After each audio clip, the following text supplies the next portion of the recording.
दोस्तों, अलाउद्दीन खिलजी तारिक का वो बादशाह है जिसका नाम सुनते ही आप लोगों के दिमाग में भी ऐसे बादशाह की तस्वीर सामने आती होगी कि जो बादशाह अपने सल्तनत में रहने वाले बेगुनाह लोगों पर तो जुल्म करता ही है और साथ ही में वो बादशाह बहुत बड़ा अय्याश और जंगली किस्म का इंसान है। सुल्तान अलाउद्दीन के बारे में ये सारी चीज़ें हमारे दिमाग में सिर्फ़ और सिर्फ एक ही वजह से आती है, और वो वजह है आज से तकरीबन 2.5 से 3 साल पहले रिलीज़ होने वाली पद्मावती नाम की मूवी, जिस मूवी ने दुनिया में हिंदी या उर्दू बोलने वाले करोड़ों लोगों के दिमाग में अलाउद्दीन खिलजी के बारे में एक नई और वाहियात कहानी डाली है। नाजरीन, तारीख एक ऐसा सब्जेक्ट है जिसे हमें हमेशा अपने मज़हब के चश्मे को उतार कर ही जानना चाहिए, क्योंकि इतिहास ऐसी चीज़ है जहाँ थोड़ी मिठास है वहीं थोड़ी कड़वाहट भी बसी है। दोस्तों, हमारे देश भारत पर वैसे तो बहुत सारे बादशाहों ने हुकूमत की है, लेकिन आज की इस वीडियो में हम बात करेंगे सुल्तान अलाउद्दीन खिलजी के बारे में। हम जानेंगे कि सुल्तान अलाउद्दीन खिलजी कौन थे, वो कैसे बादशाह थे, और साथ ही हम ये भी जानेंगे कि आखिर क्या वजह थी कि आज सुल्तान अलाउद्दीन खिलजी का नाम लिया जाता है।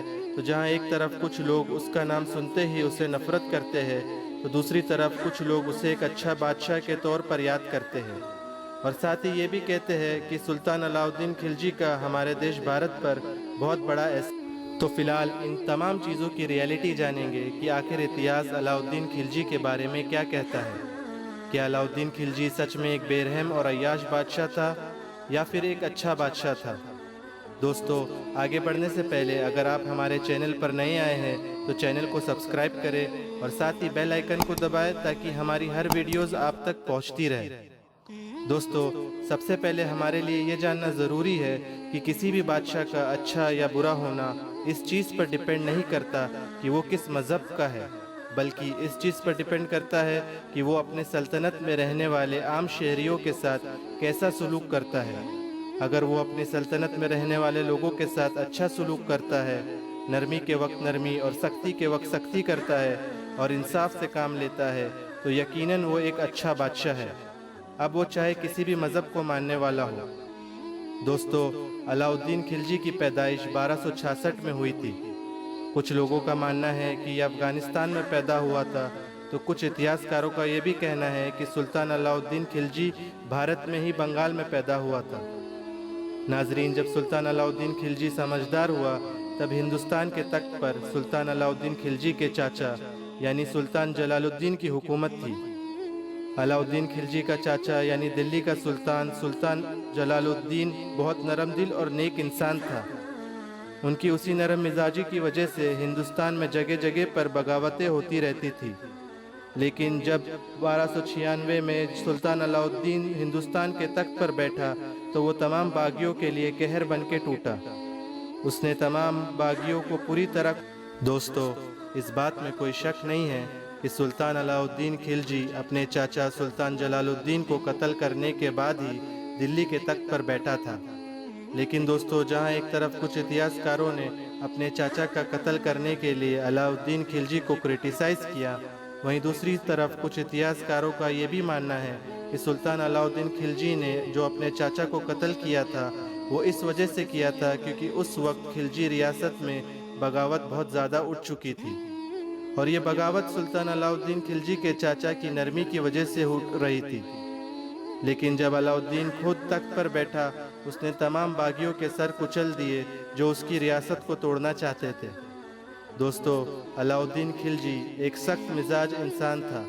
वो अपने दुश्मन पर ज़र्रा बराबर भी रहम नहीं करता था, और इसी सख्त मिजाज ने ही उसे हिंदुस्तान का एक ऐसा बादशाह बना दिया था कि जिसने पूरे टूटे हुए हिंदुस्तान को एक जगह पर जमा कर दिया।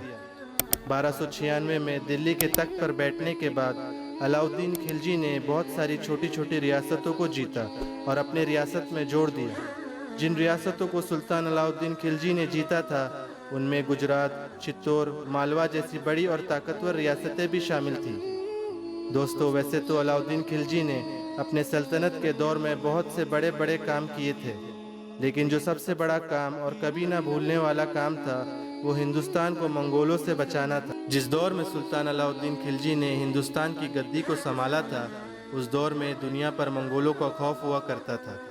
मंगोल एक ऐसी फौज हुआ करती थी जो जिस मुल्क से गुजर जाती तो पूरे मुल्क को बर्बाद कर जाती थी। मंगोलों का बस एक ही मकसद हुआ करता था कि जिस इलाके से गुजरो, इंसान तो इंसान, जानवर को भी मत छोड़ो। वो जिस इलाके से गुजर जाते वहाँ की हर चीज़ को बर्बाद करके ही आगे बढ़ते।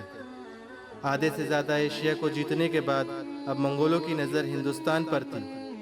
ज़्यादातर इतिहासकारों का मानना है कि यह भारत के लोगों की खुशकिस्मती ही थी कि जब मंगोलों ने भारत पर हमला करने का इरादा किया तो वो सुल्तान अलाउद्दीन खिलजी का दौर था। अगर खिलजी के सुल्तान बनने से पहले मंगोल इस पर हमला करते तो हमारे भारत का भी वही हाल होता जो मंगोलों ने बगदाद और चाइना का किया था। अलाउद्दीन खिलजी एक होशियार बादशाह और बहादुर सिपहसालार था। उसने हिंदुस्तान में बसने वाले लोगों को मंगोलों से न सिर्फ एक बार बल्कि 6 बार बचाया था।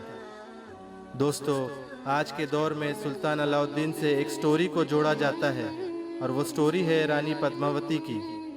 उस स्टोरी के ज़रिए सबको ये बताने की कोशिश की जाती है कि सुल्तान अलाउद्दीन खिलजी एक अय्याश किस्म का इंसान था और एक ऐसी रानी के इश्क में मुब्तला हो गया था जो एक इज़्ज़तदार औरत थी और पहले से ही शादीशुदा थी।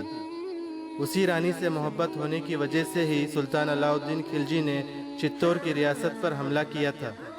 हालांकि दोस्तों, रानी पद्मावती की कहानी का सच्चाई से दूर दूर तक कोई रिश्ता नहीं है और इस कहानी का झूठ होने का सबसे बड़ा सबूत ये है कि रानी पद्मावती की कहानी सुल्तान अलाउद्दीन खिलजी के चित्तौड़ पर कब्जा करने के 237 साल बाद लिखी गई और इसको लिखने वाला इंसान था मलिक मोहम्मद जायजी। ये एक शायर था जो अपनी शौकिया शायरी किया करता था और रानी पद्मावती की कहानी इसने सिर्फ और सिर्फ एंटरटेनमेंट के लिए लिखी थी। दोस्तों, जैसे कि मैंने आपको बताया कि अलाउद्दीन खिलजी के चित्तौड़ पर कब्जा करने से 237 साल बाद ये कहानी को लिखा गया था। अब बीच के जो बचे हुए 237 साल है इसमें बहुत से इतिहासकार रहे, लेकिन किसी ने भी इस कहानी का जिक्र नहीं किया। यहाँ तक कि अलाउद्दीन खिलजी के दौर में एक बहुत बड़े इतिहासकार यानी हिस्टोरियन अमीर खुसरो, जो अलाउद्दीन खिलजी के महल में ही रहा करते थे, इन्होंने अलाउद्दीन खिलजी की पूरी हिस्ट्री का जिक्र किया है।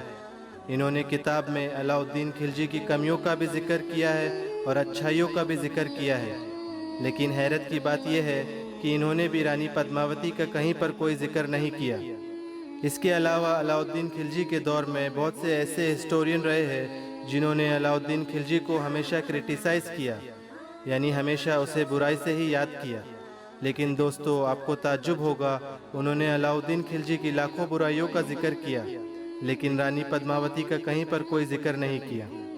दोस्तों, जाहिर है कि इस कहानी में ज़र्रा बराबर सच्चाई होती तो मलिक मोहम्मद जायजी से पहले जो 237 साल है उस दौर में कोई हिस्टोरियन इसके बारे में ज़रूर जिक्र करता।